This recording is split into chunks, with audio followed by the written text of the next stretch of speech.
Girl asked me out for Valentine's Day. You still haven't told me why you asked me out for Valentine's Day. I reminded Kyrie. Don't worry. She smirked.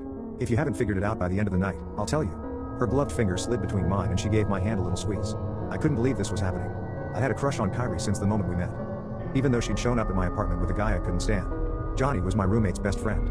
He and his crew only ever showed up after midnight, intoxicated, high, and looking for trouble. Things were always broken or missing in the morning, but my roommate Nate refused to control his friends. The night I met Kyrie, I woke to the sound of intoxicated giggles and the apartment door slamming open. What are you just standing out there for? A slurred voice shouted. Come on in. It's cold. I groaned. Johnny. In the main room, I could see my roommate Nate leaning boozily against the wall. A big blonde girl tried to dance on our coffee table and kicked a hole in it.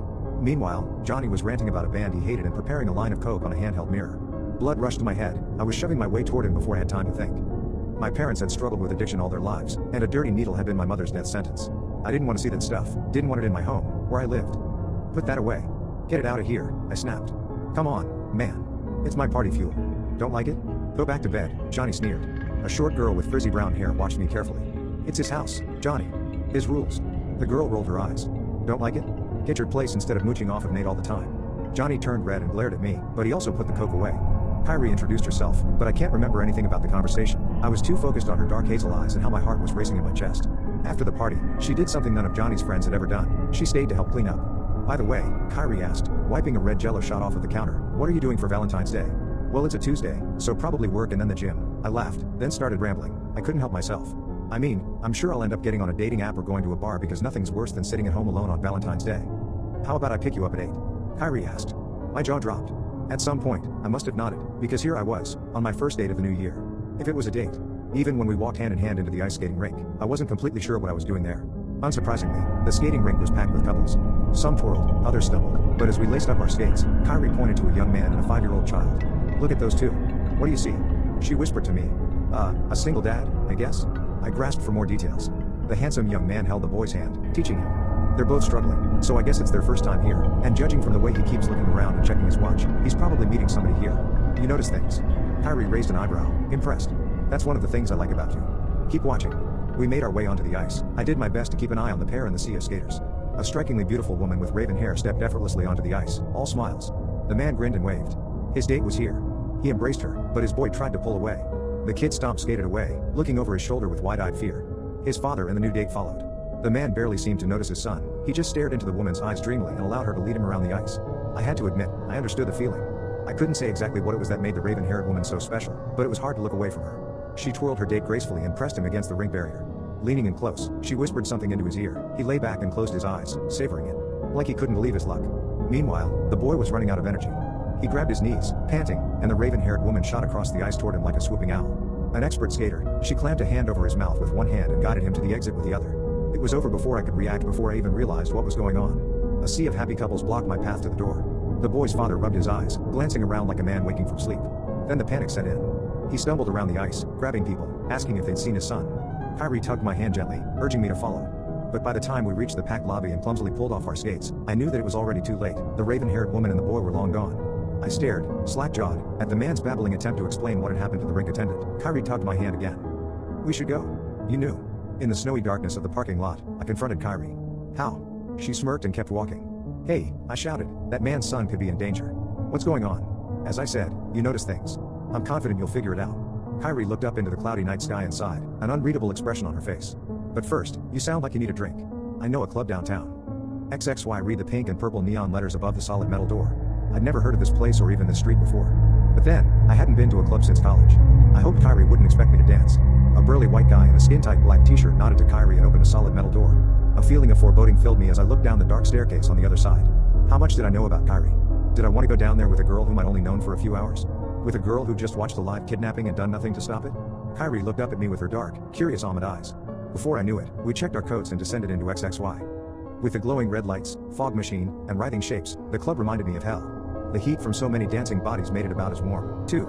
We squeezed our way through the sweaty crowd to the bar, where Kyrie gestured to a guy in a leather vest and chaps who looked like a supermodel. Moments later, he slid an old-fashioned over to me. How had she known it was my favorite drink? I reached for my wallet, but Kyrie shook her head. Do you come here often? I shouted lamely over the pounding music. Rarely, Kyrie laughed, but there's something that I want you to see. I groaned inwardly. Not again. Kyrie gently touched my wrist. She pointed to a tall, bald African man in a suit. His hollow eyes were locked on a skinny blonde guy wearing a mesh t-shirt. The college kid was hopped up on the Red Bull vodka drinks that were the club's specialty, dancing his head off in the heart of the crowd. As the hollow-eyed man moved toward him, I realized that the man didn't just have a sunken face. His eye sockets were empty, with nothing inside of them but hungry darkness. The crowd parted for him. People seemed unconsciously repulsed by the gaunt figure, even though I had the strangest feeling that they couldn't even see him. The hollow-eyed man halted just in front of the blonde dancer, and when he did, the young man froze. Everyone froze. From the bartender to the raving crowd, all their heads dropped to their chests just as though they'd fallen asleep standing up.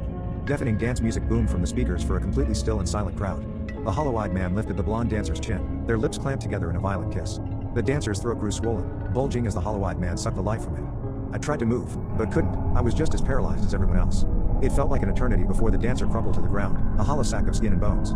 Beneath his mesh t-shirt, he had the starved look of a death camp victim. The hollow-eyed man scanned the room, apparently satisfied for now. To my surprise and terror, he nodded in our direction before walking drifting up the stairs. The metal door slammed shut and every head in the club snapped up at once. People blinked confusedly and resumed dancing, oblivious to the grotesque sight on the floor. Kyrie took her fingers off of my wrist and gave me a look I recognized. "We should go, am I right?" I suggested, unable to control the shaking in my voice. Kyrie nodded and led me upstairs through the oblivious crowd. Outside, I lost it. "Okay, I don't know what this is, but it is not a date." "Huh?" Kyrie put a fist on her hip. "I thought for sure you would have pieced everything together by now." "This isn't funny," I shouted. "People are getting hurt. What the hell was that thing? Come with me to one last place." Kyrie grabbed my hand with both of hers. "If you still don't understand why I'm doing this, I'll tell you after. I promise. Besides, aren't you hungry?" I was starving. But it was after 2 a.m. and the roads were slick with ice. Where the hell was going to be open at this time of night? 30 minutes later, Kyrie watched me wolf down my syrupy waffles and cheesy hash browns with a bemused expression on her face. "Show, what do you want to show me on a pancake Jose?" I asked through a mouthful of food.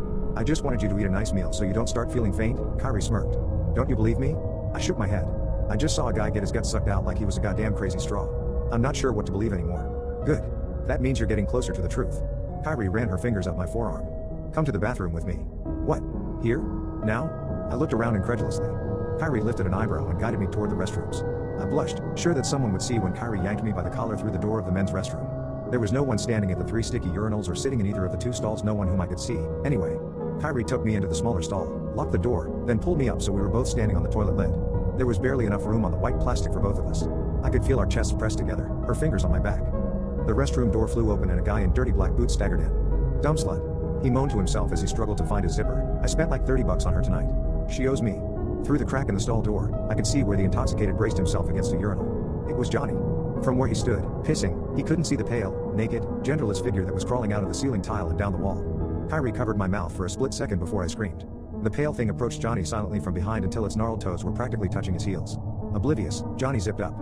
But before he could turn around, the pale thing stepped into him. Johnny's clothes and skin yielded like foam as it slipped on his flesh like a pajama onesie. His face shifted from shock to agony, and finally to horror before finally settling into an expression of featureless calm. The new Johnny paused in front of the mirror, trying out his hands and fingers like stiff new gloves. Those hands combed apart into Johnny's usually unruly hair, then caressed his chest with the glee of a long-caged animal finally set free. Every trace of intoxication was gone. The door slammed shut as a shiny new Johnny left the restroom with swift, professional strides. "What the duck?" I mouthed to Kyrie. She jumped gracefully down from the toilet, unlocked the door, and motioned for me to follow. There are things like that everywhere, aren't there?" I stammered. "We just don't notice them. Especially tonight." Kyrie nodded. "All the eager couples, the first dates, the hookups, the alcohol, and loneliness. Valentine's Day is a feast day for creatures like these. You said that there was nothing worse than being alone on Valentine's Day. I wanted to show you that you were wrong, and to protect you if you did go out. But, why? When you yelled at Johnny that night, I could tell that you lost someone special to addiction." Kyrie rolled up her long sleeves.